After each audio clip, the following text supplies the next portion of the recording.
இப்போ என் தம்பி திவாகருக்கு 2வது கல்யாணம் பண்ணி வைக்கிறதுன்னு முடிவு பண்ணிருக்கேன்.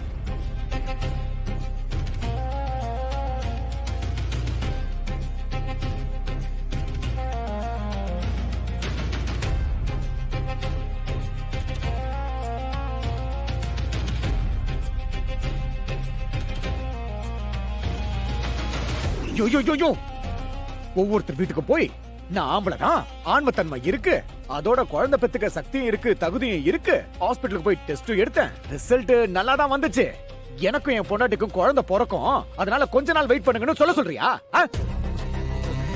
வீடு வீடா போய் நான் ஆம்பளை தான் சொல்ல வேண்டிய அவசியம் எனக்கு இல்ல, புரியுதா? நான் வேற ஒருத்தைய கல்யாணம் பண்ணிக்கிட்டு நான் குழந்தை பத்தி போது ஊரு பாக்கும்ல, அப்ப தெரியும் எல்லாருக்கும். தேவையில்லாம என் விஷயத்துக்கு வராத, அவ்வளவுதான், மரியாதையை வேலையை பார்த்துட்டு போயிடும்.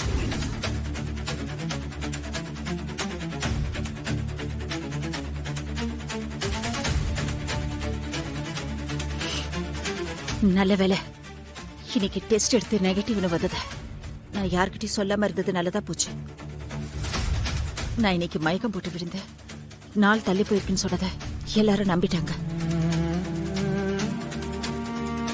எப்படியாவது அந்த ஆளை இன்னொரு கல்யாணம் பண்ண விடாம தடுக்கணும். இல்லனா இத்தனை நாள் அந்த ஆளோட நான் வாழ்ந்த வாழ்க்கைக்கு அர்த்தமே இல்லாம போயிடும். ஏய், இந்த சட்டை எடுத்து மடி. கல்யாணம் ஆகி 10 வருஷம் ஆகுது, இப்போ வரைக்கும் ஒரு புள்ளைய பெத்து கொடுக்க வக்கில் அவளை கல்யாணம் பண்ணிக்கிட்டு நினைச்சு தினம் டென்ஷன். நமக்கு குழந்தை பாக்கியம் இல்ல, அதான். ஏய், நமக்கு இல்ல, உனக்கு குழந்தை பாக்கியம் இல்லன்னு சொல்லு.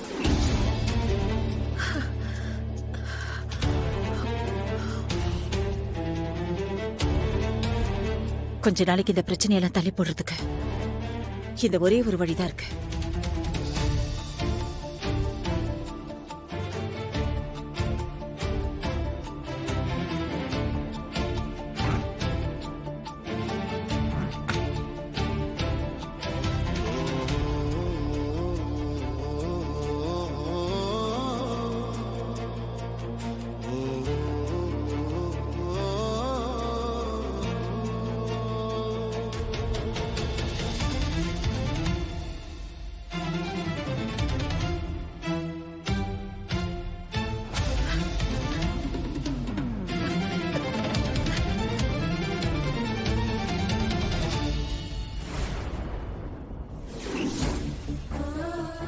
கடவுளே, நான் பண்ணது தப்புதான்.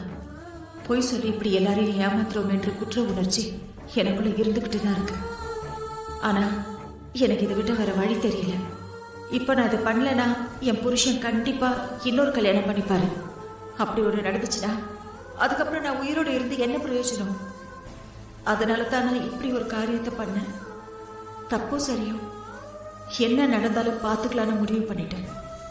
இதுக்கப்புறம் நீதான் என் கூட இருந்து எந்த பிரச்சனை வந்தாலும் சரி என்னை காப்பாத்தணும்.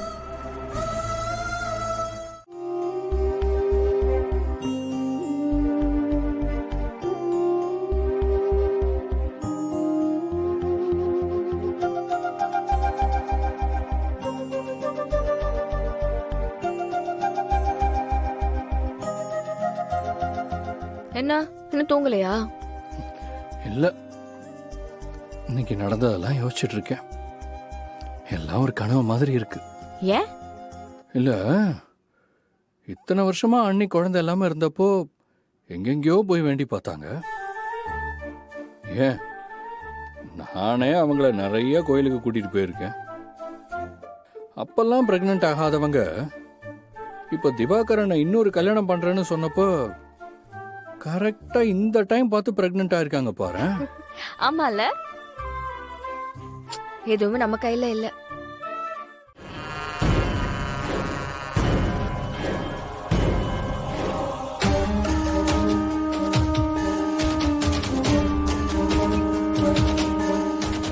ஹலோ ஹலோ, நான் நீங்க சொன்ன இடத்துக்கு வந்துட்டேன்.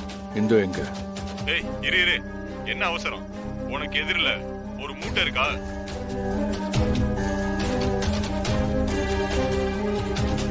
ஆமா இருக்கு. போய் அதை ஓபன் பண்ணி பாரு. அப்ப உன் இந்துவோட நிலைமை என்னன்னு உனக்கு புரியும். டேய், டேய் யாரா நீ?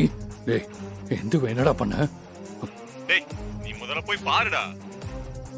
டேய் நீ என் கையில மாட்டின உனக்கு கொன்னுடு வேண்டாம். டேய் முடிஞ்சா பாத்துக்கடா. டேய் டேய்